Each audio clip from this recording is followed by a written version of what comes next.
السلام علیکم dear viewers.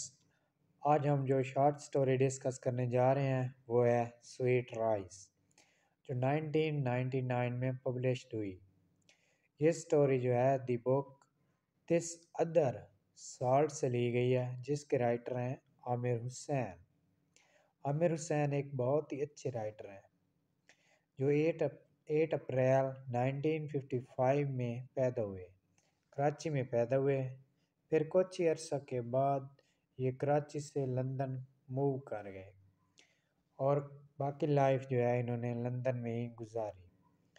یہ سٹوری جو ہے ایک سویٹ رائس کی ڈش سے سٹارٹ کی جاتی ہے، جو ڈش ایک ٹریڈیشن ہے شرینز کریکٹرز کی، جو کنیکشن ہے ٹو کلچر روٹس، جو کہ کلچر کی جڑوں سے کنیکشن رکھتی ہے۔ یہ سٹوری بہت ہی انٹرسٹڈ ہے۔ اس سٹوری کی جو کریکٹر ہے شرین، وہ اس کی میجر کریکٹر ہے۔ شرین 40 ایئرز اولڈ خاتون ہے، کراچی میں پیدا ہوئی ہے، کراچی میں ایک ڈاکٹر کی حیثیت سے ہے، اور یہ کچھ ہی عرصہ کے بعد لندن چلی جاتی ہے۔ جب لندن جاتی ہے تو وہاں پر اس کی ڈگری کی کوئی ویلیو نہیں ہوتی، وہاں پر یہ ہاؤس وائف کے لیول سے ہی گھر میں رہتی ہے، وہاں پر کوئی سی جاب نہیں ملتی۔ اور اس کے جو ہسبینڈ ہیں ان کا نیم ہے جمیل۔ جمیل جو ہے یہ ملتان سے بلانگ کرتا ہے اور دونوں کی لو میرج ہے۔ شرین ایک نہایت ہی اچھی خاتون، رسپیکٹڈ اور سوچ وچار کرنے والی انٹیلیجنٹس گرل ہے۔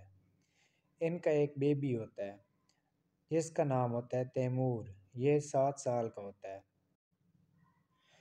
جمیل ایک بینکر تھا، وہ بینک میں جاب کرتا تھا۔ جمیل کے جب دوست آتے تو شرین ان کو کھانا بنا کر دیا کرتی تھی۔ سویٹ رائس بہت شوق سے بناتی اور ان کو کھلاتی۔ شرین جب اپنے بیٹے تیمور کو اسکول چھوڑنے جاتی تو وہاں سے اس نے ایک بک لی، ہان سوین، جس کا رائٹر تھی وہ ایک چائنیز رائٹر ہے۔ اس نے ناول بہت زیادہ لکھے ایسٹ اور ویسٹ پر، اور وہی ناول شرین بہت شوق سے پڑھتی رہی، لیکن شرین کو وہ اچھے نہیں لگے کیونکہ شرین جو ہے اپنی زندگی سے خوش نہیں تھی۔ جو ویلیو وہ چاہتی تھی لندن میں اس کی وہ ویلیو نہیں تھی، جبکہ پاکستان میں جو عزت اس کو ملی اتنی عزت بھی اسے لندن میں نہیں ملی، وہ تو ایک ہاؤس وائف بن کر رہ گئی تھی۔ شرین کے سارے ڈریمز جسے وہ پرسیو ہو گئے تھے، اس کا کوئی خواب بھی پورا نہیں ہوا تھا۔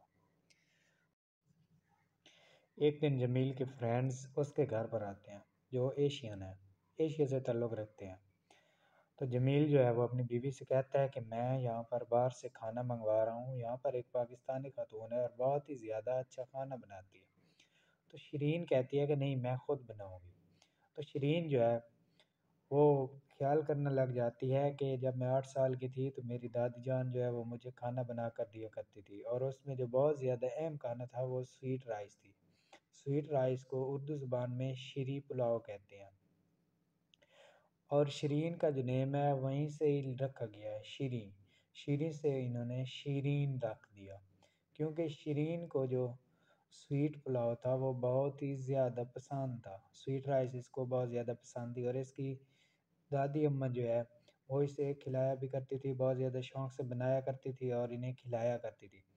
تو شرین جو ہے ایسی باتیں کرنے کے بعد بہت زیادہ نسٹالجک ہو جاتی ہے، اپنی دادی جان کے خیالات کو سوچتی ہے، دیکھتی ہے، لیکن وہ بہت زیادہ سرچ کرتی ہے سویٹ رائس بنانے کے لیے، لیکن اسے کوئی ریسپی نہیں ملتی نیٹ وغیرہ سے۔ تو یہ اس کی دوست ایک یاسمین بھی ہوتی ہے، اس سے رابطہ بھی کرتی ہے، اس سے بھی پوچھتی ہے، لیکن وہ بھی بس جو کچھ جتنا کچھ جانتی ہے اسے بتا دیتی ہے۔ شرین جو ہے اپنے مہمانوں کے لیے سویٹ رائس بنانے کے لیے اب ریسپیز ڈھونڈ رہی ہوتی ہے، لیکن اسے نہیں ملتی ٹھیک طرح سے۔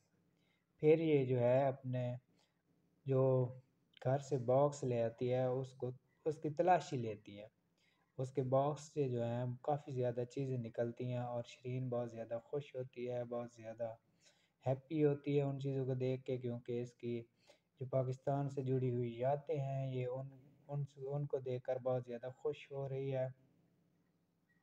تو شرین جو ہے اس باکس سے کچھ بکس نکالتی ہے، چار پانچ بکس نکلتی ہیں، ان کو بہت زیادہ شوق سے پڑھتی ہے، ان کو دیکھتی ہے، اور وہیں سے اس کی جو ہے شیرین کو جو ہے سویٹ رائس کی ریسیپی بھی مل جاتی ہے۔ پھر ان دوستوں کے لیے شیرین جو ہے سویٹ رائس کی ڈش تیار کرتی ہے اور دوسرے کھانے بھی تیار کرتی ہے۔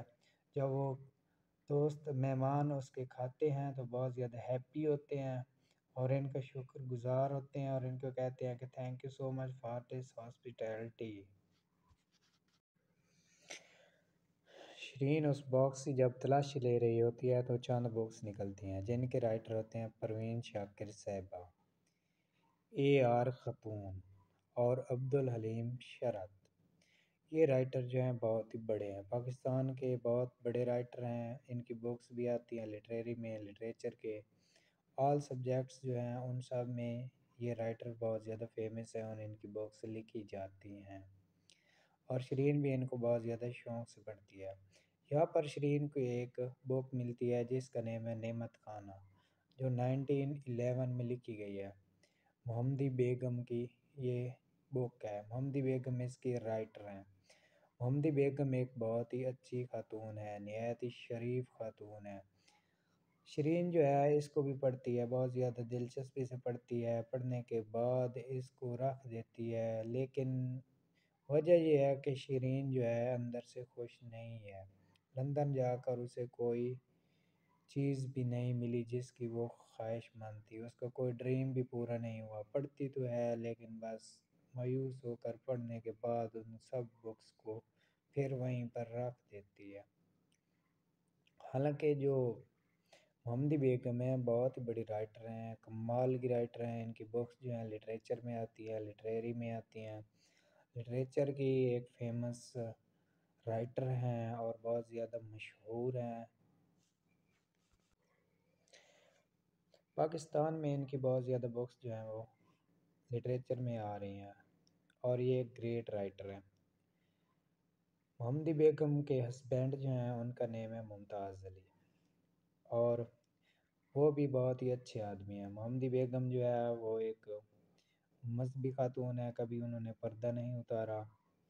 تو ان کی بکس پڑھنے کے بعد شیرین یاسمین سے رابطہ کرتی ہے اور کہتی ہے کہ میں ایک بک لکھنا چاہتی ہوں اور پبلش کروانا چاہتی ہوں۔ یاسمین کی جو ہے وہ پبلشر کو جاننے والے ہوتے ہیں، تو یاسمین سے شیرین کہتی ہے کہ میں سویٹ رائس پر ایک بک لکھ رہی ہوں اور وہ پبلش کروانی ہے۔ تو شیرین نے سویٹ رائس پر ایک بک لکھی ہوتی ہے اور وہی پبلش کروانا چاہتی ہے، اور یہی پبلش کروا دیتی ہے اور یہیں پر سٹوری اینڈ ہو جاتی ہے۔ نیکسٹ جو ہے اب ہم ڈسکس کرنے جا رہے ہیں تھیمز۔ فرسٹ تھیم جو ہے اس کا ہے ڈسپلیسمنٹ، جو کہ یہ پاکستان چھوڑ کر لندن چلی جاتی ہے۔ اس کے بعد آئیڈینٹی کرائسس، پھر ہے سیلف ڈسکوری، پھر ہے کلینری سمبولزم، اس کے بعد ہے فیمنزم، اور لاسٹ میں ہے alienation. These are the major themes of the story.